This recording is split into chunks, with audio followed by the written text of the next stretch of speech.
So it's CES 2023, and you know what that means, a bunch of fancy new laptops with updated components. And we're about to take a look at Razer's offerings for this year, which include two very premium additions to the Razer Blade family.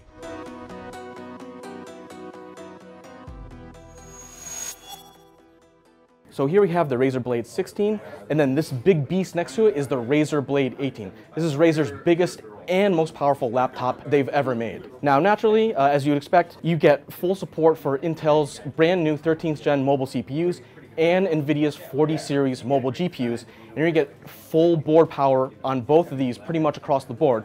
So you're not gonna have too much in the way of sacrifices in performance, even though they are mobile systems. A couple of the interesting new changes for this year is that both systems have absolutely massive touchpads.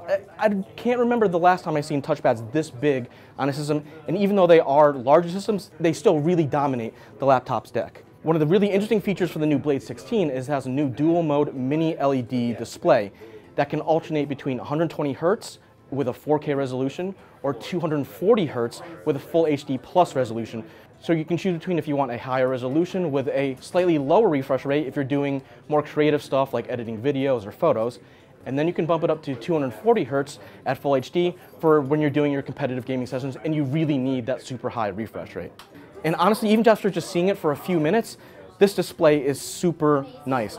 Now, on top of that dual mode refresh rate, it also has really great brightness of up to 1,000 nits, so you should have no problems gaming, working, regardless of where you are, sunny rooms or whatever. And even though the Razer Blade 16 is a slightly larger system, it's not that much bigger than that old Razer Blade 15. It's only about 5 millimeters thicker, almost exactly the same width. And in depth, it's maybe like 1/3 of an inch deeper, which really isn't that much to ask for a significantly more powerful machine. And moving on to the Razer Blade 18. Obviously, it's a huge system, but it also has a lot of nice attention to detail, including a new 5 megapixel webcam, which is really nice if you're doing a mobile stream or anything like that. And then of course, because these are Razer's bigger, more productivity focused systems, you get a great port selection, including multiple USB-C, Thunderbolt 4, USB Type-A, and you even get a full-size Ethernet jack on the Razer Blade 18. And as always, you get per-key RGB lighting that works with Razer's Synapse software. Obviously, the one downside to systems this powerful and this sophisticated is that they are a bit on the pricey side. The Razer Blade 16 is going to start at $2699, while the Razer Blade 18 is going to start at $2899, and both of them will be available sometime in Q1. So as we can see with the new Razer Blade 16 and 18, Razer is really trying to up the ante in terms of performance without increasing the size of the system too much. Granted, they are a little bit heavy, but as desktop portables that you can still carry around, it's pretty impressive how much performance you're getting in a system that small.